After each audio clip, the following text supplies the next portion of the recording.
এমন একটি কথা আজকে বলবো যে কথাটি খুবই মূল্যবান। কারণ এখনকার দিনে আপনি যা কিছু করবেন তার কিন্তু নেগেটিভ একটি রিয়াকশন আছে এই সমাজের ভিতরে। তাই দর্শক, যাই কিছু করবেন আপনাকে কিছু মানুষ সবসময় না না বলবে, কিন্তু কেন তারা না না বলবে এটারও একটি কারণ আছে। এই কারণটি আজকে আপনাদের আমি বলবো। ধরুন, যারা একজন ব্যবসায়ী, প্রকৃত ব্যবসায়ী, অনেক কাঠখড় পরে তাকে ব্যবসায়ী হয়েছে, তিনি কিন্তু অন্য একজন ব্যবসায়ী বা ছোট ব্যবসায়ীকে কখনো খারাপ বলবে না। কারণ তিনি জানেন তাকে আসতে এ পর্যন্ত কত কিছু পড়িয়ে, কত কষ্ট করে তারপর আসতে হয়েছে। তাই সবসময় সে জানে কত কষ্ট হয় একটি সফলতার পিছনে। কিন্তু আবার যদি ধরেন একজন ডাক্তার, সে প্রকৃত ডাক্তারও কিন্তু অন্য একজন ডাক্তারকে সহজে খারাপ বলে না।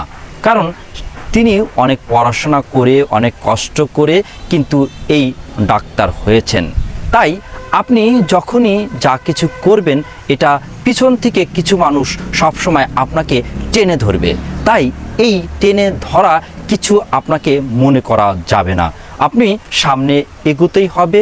এবং কিছু মানুষ আমাদের এই সমাজে কিন্তু আছে যারা সবসময় আপনাকে না না বলবে, এটা হবে না, ওটা হবে না, এটা ভালো না, এটা বলতেই থাকবে। এর ভিতরেই যদি আপনি সামনে এগোতে যেতে পারেন, এটা যদি আপনি আরও সামনে এগোতে যেতে পারেন, তাহলেই কিন্তু সফলতা দেখা পাবেন এবং আপনার জীবনটা তখনই সাকসেস হবে। তারপর আপনাকে ওই লোকগুলাই আপনাকে সাধুবাদ বলবে। তাই দর্শক, ওই লোক সবসময় জানে আমরা যা আছি, ওই লোকটা তাই থাকুক।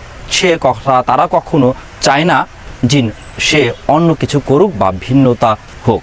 তাই দর্শক, আপনি যা কিছু করুন, পিছনে যারাই আপনাকে খারাপ চোখে দেখুক, এসব না কিছু বেরিয়ে জীবনটাকে উপভোগ করতে আপনাকে এসব মারিয়েই সামনে পথ দেখাতে হবে এবং হাঁটতে হবে।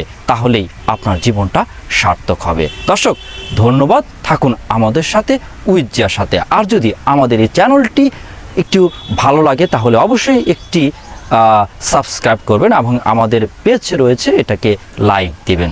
ধন্যবাদ। আজ এ পর্যন্তই।